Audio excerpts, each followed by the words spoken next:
Hello, everyone. Thank you for joining us. My name is Shannon. I'm one of the naturalists here at the Nature Station. We are going to be getting into our program right here. It's a topic I'm very excited to learn a little bit more about. It is shrikes. And we are going to be joined by Michael Patton, who is an avian biologist with Kentucky Fish and Wildlife.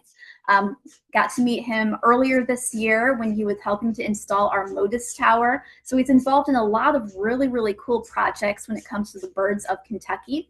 So at this point, I think I am just going to turn it over to him. Thank you, Shannon. Yeah, like Shannon said, my name is Michael Patton. I am an avian biologist with Kentucky Fish and Wildlife.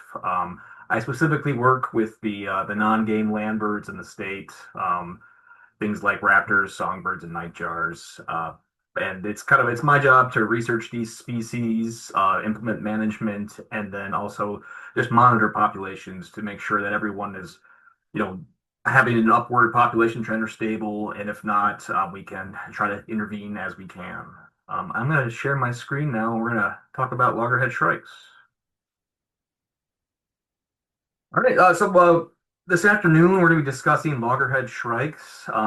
This is a songbird, a passerine, if you will, and they are, they're a very interesting bird, but they're going through a little bit of conservation concern right now. Their populations are declining fairly rapidly, but I figured we'll kind of start big picture and then kind of work our way down. Get my slides to advance. There we go. There actually are 32 different species of shrikes in the world within inside of the family Lanidae. The family name is actually derived from the Latin word lanius, which means butcher, and we'll kind of touch on that in a little bit when we start talking about some of their behaviors. But this family is really widely dispersed. They're on every single continent except for South America, Oceania, and Antarctica. So they are, relatively all over the world. In North America, we have two different species of shrikes. We have the loggerhead shrike, which is the bird we're talking about during this discussion. And then we also have the northern shrike. Both of these species do actually occur inside of Kentucky, but we typically will only have northern shrikes in the wintertime. They do look very similar, but you can kind of tell them apart.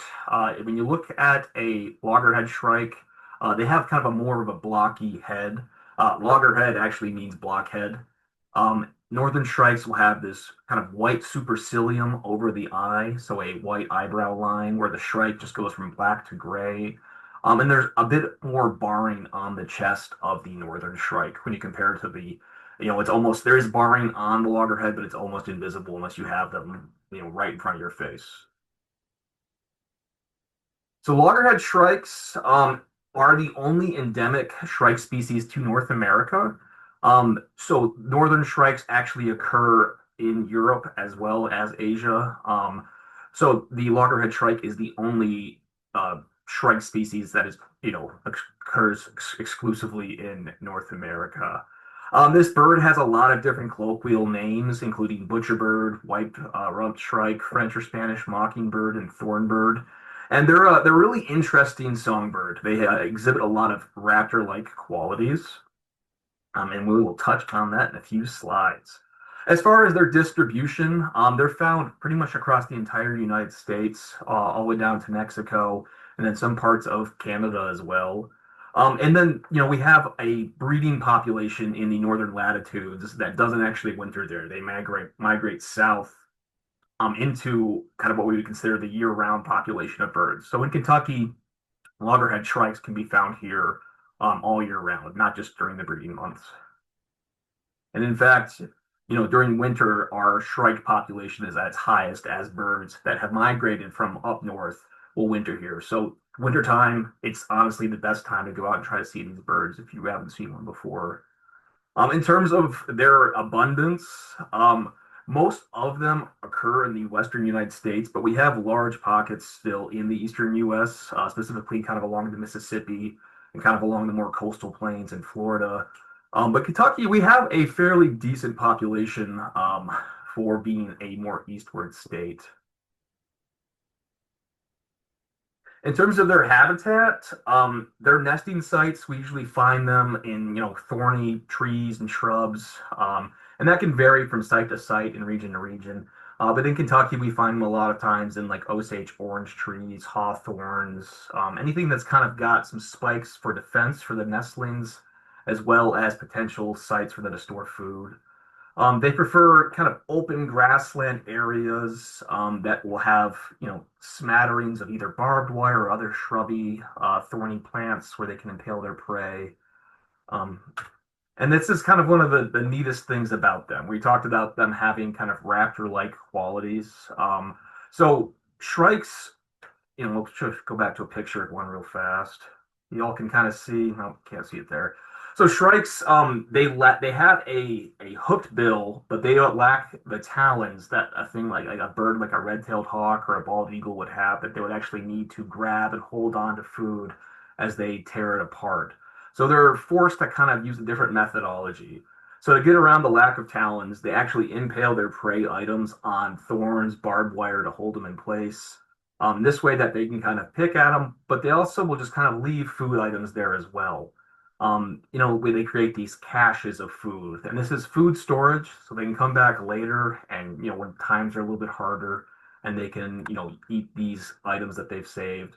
And they also serve to represent, for males at least, the fitness that they have, showing their hunting prowess for any potential mates. Just to show that I can find all this food that I don't even have to eat it. I'm that good of a hunter. Wouldn't you want your offspring to have my genetics? As far as their diet goes, 68% of it is made up of invertebrates during the breeding season, during the warmer months. They will hunt vertebrates like amphibians, reptiles, mammals, and birds. But during the wintertime, when there's not as many insects on the landscape, this kind of switches around. Invertebrate prey makes up 76% of their diet. They have kind of a unique hunting style for vertebrate prey. They typically will, kind of try to take them by surprise, attack from behind, and they sever the spinal cord with their bill. So it's a really quick motion. And then they can actually carry food items as large as they are. So the same mass, shrikes can weigh about 30, 40 grams. So they're able to carry, songbirds of equal size, large, frogs, mice. It's actually very impressive to see them hunt.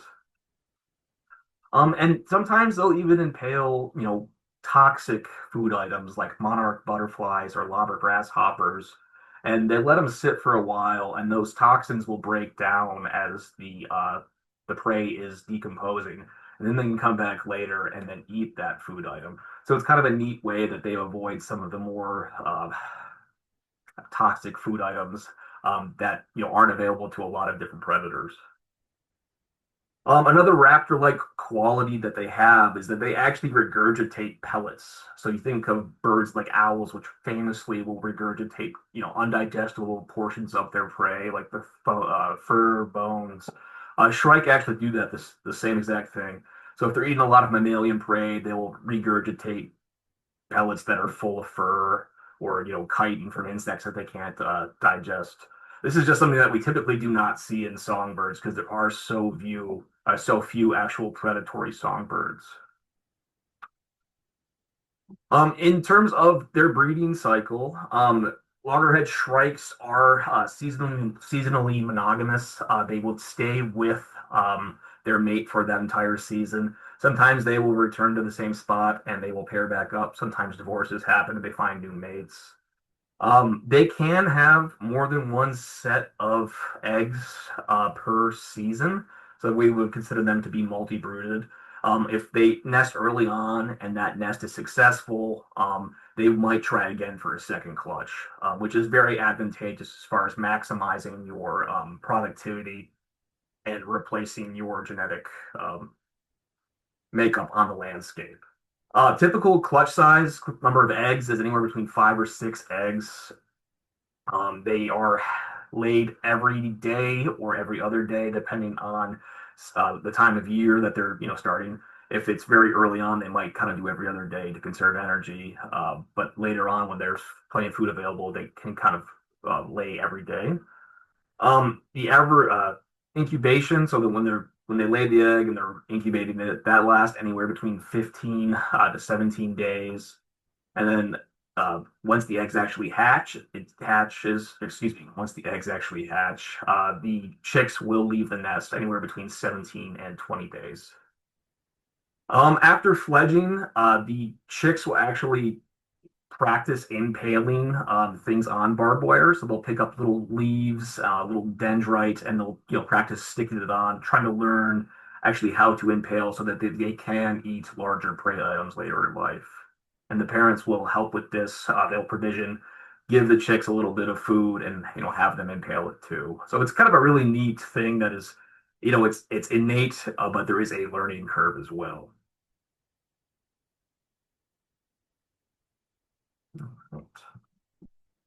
So, like a lot of bird species right now, especially grassland species, we're seeing pretty large scale declines in the loggerhead shrike population. So range wide, we're seeing, using eBird, about a negative 26% decline in their population between 2012 and 2022. This is pretty staggering, especially when you look at just how widely dispersed this negative population uh, change is. It's not like this is a regional issue. This is an entire population problem. And then when we kind of zoom into Kentucky, we can see that it's just the same thing here too. In Kentucky alone, we're seeing a negative 29.2 population trend. So we're seeing pretty drastic declines of this species. And this has got to the point where we have listed them as a species of greatest conservation need in Kentucky. So this gives my agency special, essentially authorization to pursue conservation management for this species. So we have a lot of projects working, trying to conserve them, trying to learn more about what is actually causing these declines. And it's a rather dire situation, like I said. So as far as the reasons, there isn't just one thing that is the problem. Like so many of these issues, it's very multifaceted. So loss of habitat is one of the problems. We're seeing kind of more of the short grassland that this species needs disappearing. Um, we are hypothesizing that biocides in the landscape, pesticides, herbicides, fungicides, may be impacting these birds directly. They also may be causing insect declines, which these species rely on. So they may be kind of running into a food shortage to some degree, at least in the habitats that they are occupying. Collisions with vehicles is a huge problem for this species. They tend to like road right-of-ways, and they're really low flyers. So, cars hitting them is a major problem. Adverse weather conditions. This is another species that they don't tend to winter very well in extremely cold areas. So as we have more extreme weather events, especially, in the wintertime where these giant ice storms and they're not able to actually hunt properly, we're seeing kind of larger scale declines associated with those as well. And then they're also competing with other species. They're competing for food sources with invasive species like European starlings. And then they're also dealing with, being predated by larger raptors, having their nests scavenged by, mammalian predators, dealing with invasive species like uh, feral cats in the landscape that are, occupying a lot of these farmlands where loggerhead shrikes have decided to nest. And there's possibly competition within inside of the same species. As birds from up north migrate south during the wintertime, they are competing with the resident loggerhead shrikes in those areas for food resources. So it's possible that they are excluding each other to some degree, and that's causing, lower fitness, especially for the migratory birds, where they're not able to put on enough fat, enough fuel to successfully migrate back to their breeding grounds up north. Um, and this is one that's kind of strange to talk about, but reforestation efforts and natural succession are probably hurting our shrike population as well. They rely on very early successional habitat. So they kind of like really short grasses, bare ground, where they're able to sit up on a fence post or on a shrub somewhere and just look for prey items and then just swoop down, kill it, grab it, bring it back to their perch to eat it or impale it. So as we are planting more trees, we are losing some of that, early successional habitat as we're not, burning landscapes and we're just kind of letting them succeed back to forest. We're kind of losing that habitat. We're at a point now in the United States where we're losing our grasslands at a tremendous rate. And this is, very, very detrimental to a whole host of grassland species, not only including the loggerhead shrike. And then kind of with lost habitats, industrial and housing development, we're losing habitat as well there. And then changing agricultural practices. We're moving towards more, complete row crop endeavors. We don't have that same kind of buffer zones between croplands. So we're also losing habitat in that regard, as well as, large scale usage of pesticides is causing their prey items to be less apparent on the landscape. So kind of changing gears a little bit, I'm going to talk a little bit about the work that we're doing at Kentucky Fish and Wildlife. So we are part of an international effort to monitor the eastern loggerhead shrike population. We work with folks in the Loggerhead Shrike Working Group that are all over the eastern U.S. and Canada. That we set up, monitoring schemas just to keep an eye on shrike populations, as well as try to learn a lot more about what the birds are doing in turn, so we can hopefully start doing some more conservation planning and trying to rectify these declines. So one of the things we do is when we capture birds, we take feather samples, and then there's genetic work done on those feather samples to try to identify where populations are in the United States. Kind of more of how are birds related to one another, where are the migratory connectivity, are the birds from up in Canada genetically similar to the birds that are in Kentucky year round? And we've been able to determine that they're separate subspecies and that our birds are residents down here. They're not flying up to Canada and vice versa. So we're seeing all this kind of linkage between the different populations, and this is helping us infer or conservation planning because of that. And part of this loggerhead shrike group is, like I said, kind of set up that can make more large scale decisions that I'll get to in a second here. So in terms of our population monitoring, historically at KDFWR, we've really focused on these counties in central Kentucky. If you remember from, kind of distribution earlier, the western part of Kentucky is the shrike hotspot. And we've chosen the central Kentucky population to kind of serve as a testing ground here. When we start seeing more large scale declines here because or we start seeing larger scale declines here, this is where it's going to happen first, essentially. Western Kentucky has a lot more habitat. This area is a little bit more localized habitat wise. So if anything besides just habitat loss is happening, this is kind of where we'll start to see the effects sooner. And that's not to say that we're not holding records for all of the shrikes in the state. This is just the area that me and my team are focusing on. And part of it is because, we're right here in Frankfort. So this is a lot closer for us to be consistently monitoring these counties as opposed to having to drive 4+ hours across the state to look for loggerhead shrikes out that way. So the way we typically do our field work, we try to capture the loggerhead shrike to take feather samples as well as color band them so that we can try to recite these birds and figure out how they're moving around on our landscape. So we have a special trap designed specifically for loggerhead shrikes. This trap has two entrances, one on the top, one on the bottom, and we use a lab mouse as a lure. The mouse sits in a little cage. The shrike actually can't get to it. But the mouse is enticing enough to the shrike that it will enter this trap and it'll sit on a little pressure plate down here and all the doors will slam shut. And then I run the fastest I've ever run in my life towards this trap and I extract the bird as carefully as possible and as quickly as possible just to make sure it's not flopping around and potentially injuring itself. Once we actually have the bird in hand, we start by banding it with a steel USGS band. This is a band that has a 7-digit code on it that is unique specifically to this bird. So if this bird is ever recaptured somewhere else or if it's found dead in the landscape somewhere, Someone can send that number over to the USGS from reportban.gov, and it'll notify me, and it'll start populating the distribution of this species as well. We also use unique color bands for these birds. You can kind of see here.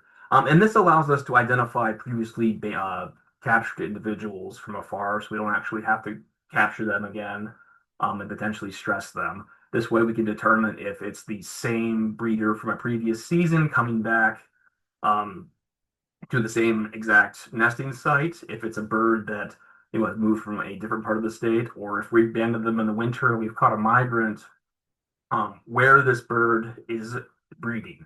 We could see that if it's flown all the way up to Canada, the folks that are looking at shrikes up there would notify us that they found one of our birds. And we're collaborating with basically all of the shrike researchers in the eastern US, so we all share our banding color schemas so that we're all aware of whose birds are what. After we have the birds banded, we start taking some different measurements and we try to figure out their age and their sex. Um, Shrike are a very hard to sex bird. They look pretty much the same, males and females. You actually need to determine how much white is on the vein of one of these primary feathers in order to determine their sex. Males and females will have just a little bit of a difference, and that's how we actually do that. If they're not in breeding condition, where we could find like a brood patch on the females or a cloacal protuberance on the males, that would be indicative of their sex. And from there, we take a bunch of different morphological measurements just to better fuel the scientific knowledge of this species. This is all shared with collaborators too, so that we can have a better idea of how the shrikes, with their morphological, prefer lost words here, but status, I suppose. Let's see if there's any changes over time. And then we're just building knowledge about the birds too.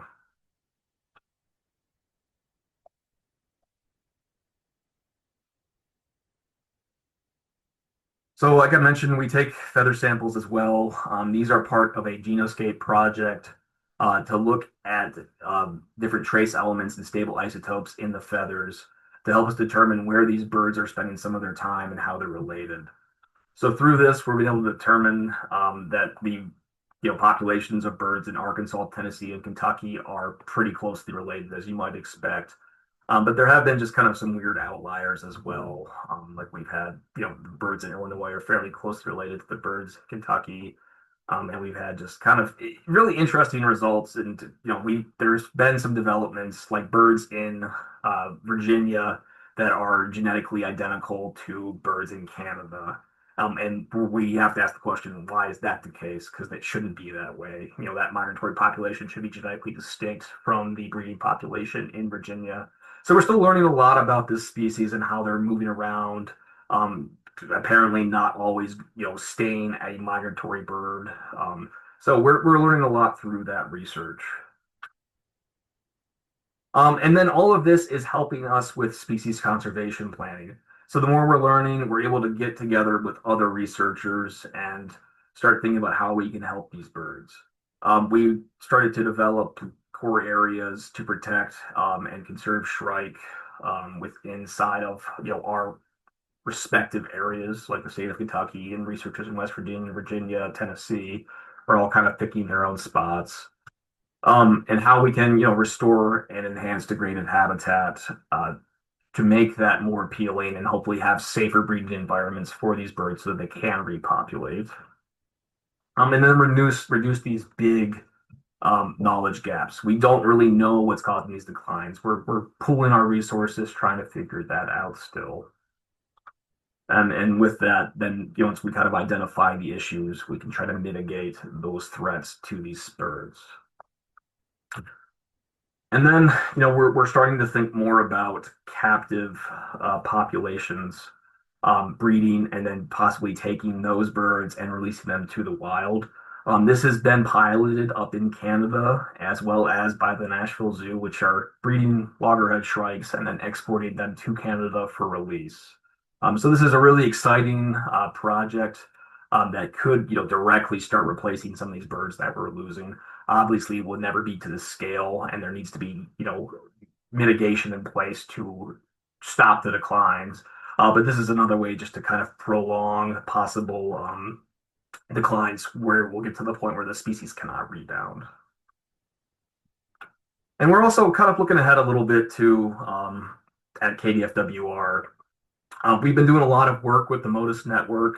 For those of you not familiar with MODIS, it's these big autonomous radio receivers and antennas. They're always listening for animals that have transmitters on them. On the right here, you can see some of the different transmitters that we've deployed in the past for wood thrushes and for field sparrows here. And we're really interested in trying to deploy some of these on loggerhead shrikes. Shrikes are so tenacious, though, that they have a tendency to just snip off the antenna of these tags and just tear them apart. So we're working with some a different manufacturer of these tags to try to shrike proof them to some degree, because then we can learn a lot about where these birds are going on our landscapes, where they're migrating, as these different MODIS stations that are listening for these tags are really they're popping up everywhere. They're all over the country, all over Canada, all over. We're getting really good in Mexico as well. So those would help us answer a lot of questions in terms of, do Kentucky's birds stay in Kentucky year round? Do they migrate out of the state when the weather gets really bad? Where are they going? It would help us with site fidelity, figuring out if breeders are always using the exact same ground. Because in Kentucky, even though we're color banding these birds, they're having a tendency just to disappear. We look for them, we can't recite them. They're not coming back to the exact same spots. So this would give us a huge search radius without having to use binoculars to find every individual. And then we're also really interested in potentially hosting a captive population of loggerhead shrikes in Kentucky. We're just kind of starting to think about this right now, but we would like to emulate that model that Canada set up to captive rear these birds and then release them into state here, so that we can better augment our population and try to mitigate some of those declines that way as we work to, try to figure out exactly how we can, right that negative population trend. And I'll just do a quick shout out to Kentucky Wild. If you're not familiar with this program, it is a membership program within Kentucky Fish and Wildlife. You can join as a member. You will receive a little bit of free swag, t-shirts, stickers, and all of the money that goes into this program directly funds conservation for non-game animals. So this is loggerhead shrikes, barn owls, peregrine falcons, bald eagles. I'm a bird guy, but it also goes to hellbenders, monarch butterflies, endangered bat species, just a whole slew of different taxa groups. And this is what we really rely on for all of our equipment, funding our research projects. It doesn't go towards anyone's salaries, but every single dollar that goes in does go back to wildlife. And one of the neat things about this program is that members have the opportunities to be drawn to help us essentially all the biologists in the non-game program to go out and help us with our research. So I've taken folks out in the field to check American kestrel hatch success. They've helped us with big barn owl box builds, fish sampling, monarch butterfly tagging. We've had folks come with us to ban peregrine falcon chicks. There's a lot of neat opportunities for members. And with that, I'll kind of wrap this up. Here's my contact information if you'd like to get a hold of me and report your loggerhead shrike sighting. But yeah, with that, I guess Shannon, do we have any questions?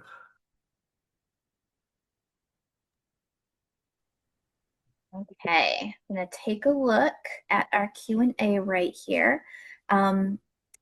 One question here is the reportband.gov. Is that for like all bird bands? Are there any that would not be applicable for that area?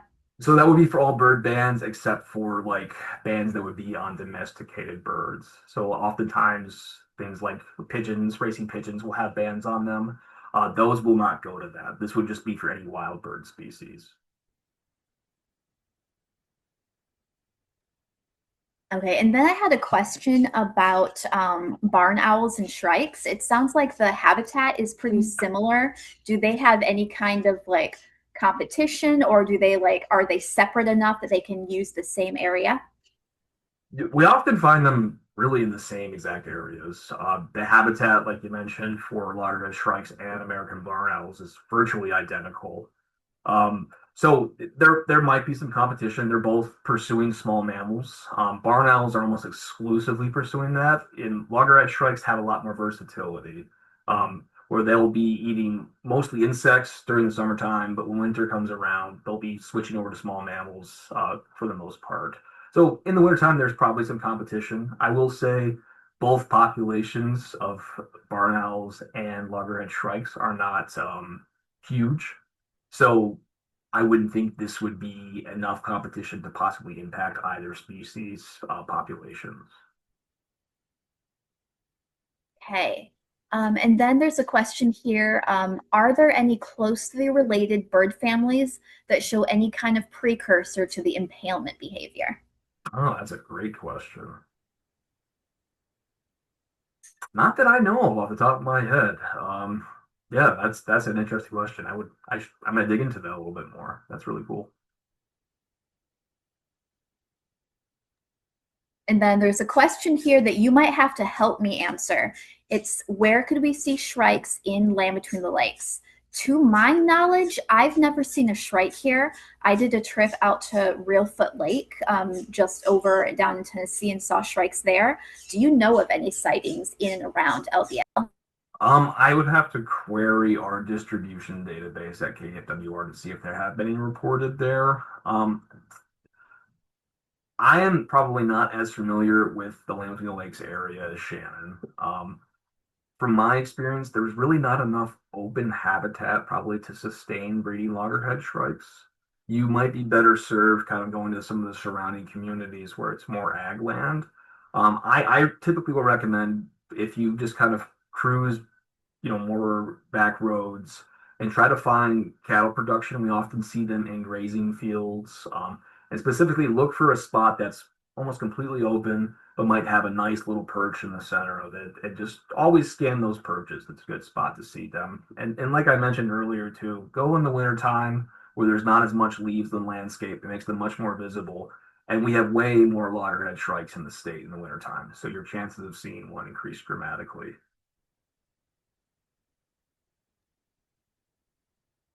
Okay, and then there was one about the breeding program at the Nashville Zoo. You had mentioned that the different populations do show genetic differences there. Are they trying to basically breed only the ones from that part of Canada there, or is there some like introduction with different groups?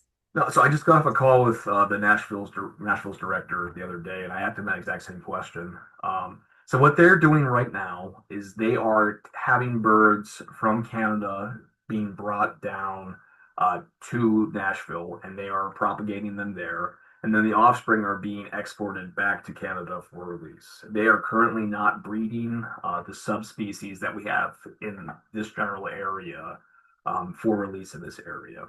And I will say that the subspecies, the migrant subspecies up in Canada, is declining much faster than our ludovicious subspecies down here. So I think that's been kind of the catalyst for that. But when I was talking with the director, he was just mentioning that they would very much like to start releasing birds in Tennessee. And that is a hope that they have in the future. They will need to source the more local subspecies to do that, just because if you released the migratory subspecies down here, there's a pretty good chance that they're going to just vacate and head back up north to breed.